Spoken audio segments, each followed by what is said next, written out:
It all started on a late Friday evening at the office. The fluorescent lights buzzed softly as I tapped away, trying to finish up a report my boss had requested by the end of the day.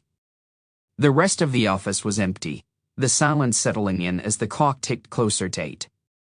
I sighed, rubbing my eyes.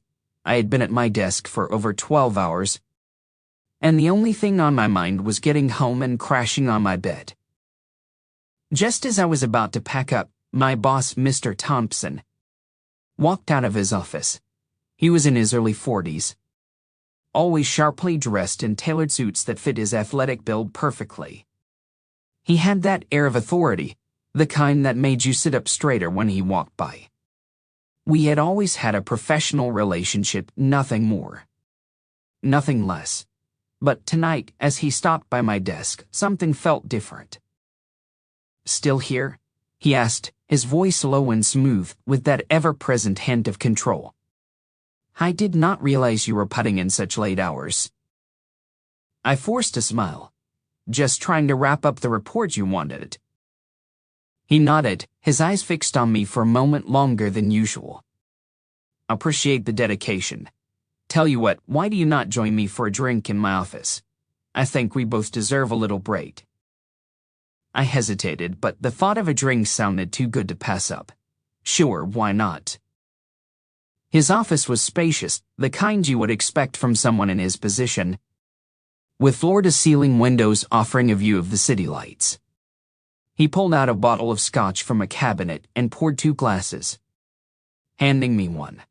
We linked glasses, and I felt the warmth of the drink as it slid down my throat. A welcome relief after a long day. "So, how are you finding things here?" he asked, leaning back against his desk, his gaze never leaving mine. I shrugged. "It is challenging but rewarding. I like the work, and the team is great." He smiled, but there was something in his eyes, a hint of curiosity. "Maybe something more. You know, I have always noticed you put in a lot of effort. I like that about you." I felt my face flush. "Thanks, Mr. Thompson." "Call me Eric," he said, his voice a little softer. "We are out of office hours now, after all." I smiled, feeling the atmosphere shift. "Eric," I repeated, the name unfamiliar on my tongue. We talked for a while. About work, about life, and the conversation flowed easier than I expected. Maybe it was the scotch, but the usual tension I felt around him seemed to melt away. After a few minutes, he placed his glass down and loosened his tie. "You know," he started, his tone casual, "it is rare to have someone who is not only talented but also so committed." He stepped closer, and suddenly the space between us felt smaller, the air heavier. It is a quality I find very appealing. I swallowed hard, the warmth from the drink replaced by a sudden rush of nerves. "I appreciate that." His eyes locked onto mine, and for a moment, neither of us said anything. The silence felt charged, like there was something more hanging between us, waiting to be acknowledged. When he reached out, his hand resting on my shoulder, I felt a jolt, my pulse quickening. "You seem tense," he said, his voice dropping to a whisper. "Relax." I tried to play it off, my heart pounding. "I am fine." "Are you sure?" he asked, his hand lingering a moment longer before he pulled it away. "It is just us here. No need for formality." I was not sure what to make of his tone, but I could feel my body responding. It was just my boss Eric standing close to me, but there was something in the way he looked at me that made my breath catch. He leaned back, crossing his arms, but the intensity in his gaze did not fade. "Do you ever think about breaking the rules sometimes?" he asked. My mind raced, trying to interpret his words. "I guess it depends on the situation." He chuckled softly, that same confident smile crossing his lips. "Fair enough." Then, without warning, he reached out again, this time his hand brushing against mine. The touch was brief but enough to make my heart skip a beat. I tried to ignore the rush of heat that flooded through me, but it was impossible. The room felt smaller, the distance between us almost non-existent. I forced myself to focus on the conversation, anything to distract from the feeling building in my chest. "I should probably finish up that report," I said, my voice sounding far less steady than I wanted. But he did not move, did not step back. Instead, he leaned closer, his breath warm against my ear. "Or," he whispered, "you could stay a while longer." I froze, the tension in the air thick enough to cut. This was crossing a line I knew should not be blurred. And yet, as he pulled back just enough to meet my eyes, there was a look there that made it impossible to step away. It was as if he was daring me to make the next move. Before I could say anything, he cupped my face, his thumb brushing my cheek.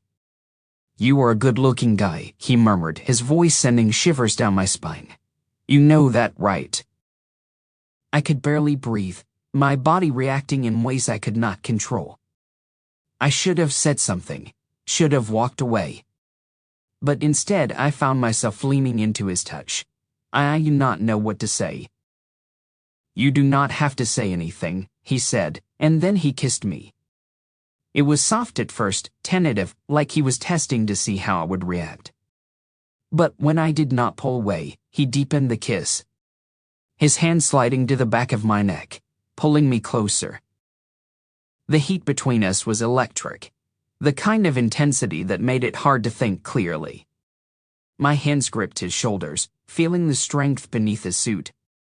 And for a moment, all I could focus on was the way his lips moved against mine.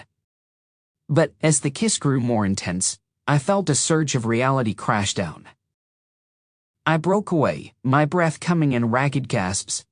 We cannot do this," I stammered, stepping back. He looked at me, a hint of amusement in his eyes. "Why not?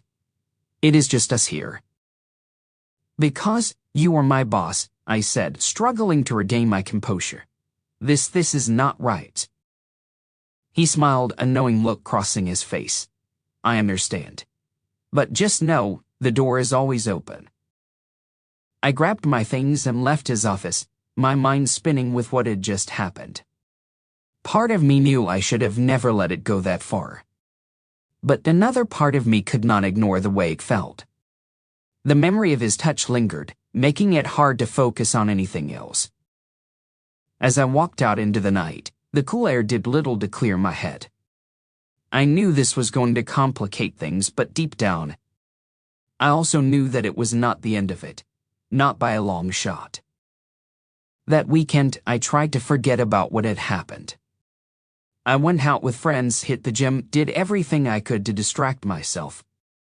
But every time my phone buzzed, my heart jumped, half expecting a message from Eric. When none came, I felt a strange mix of relief and disappointment. By Monday, I was dreading the thought of walking into the office.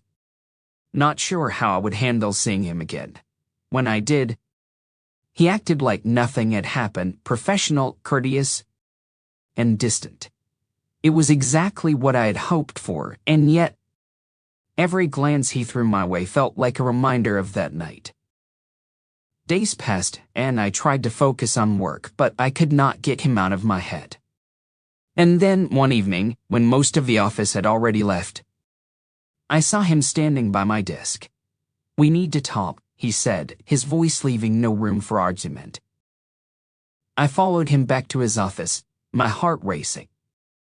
The moment the door closed behind us, he turned, his eyes searching mine. "I cannot stop thinking about the other night," he admitted. "I tried, but I cannot. And judging by the way you were looking at me, I do not think you can either." I opened my mouth to protest, but no words came out. He was right, I could not forget it. And the truth was, I did not want to.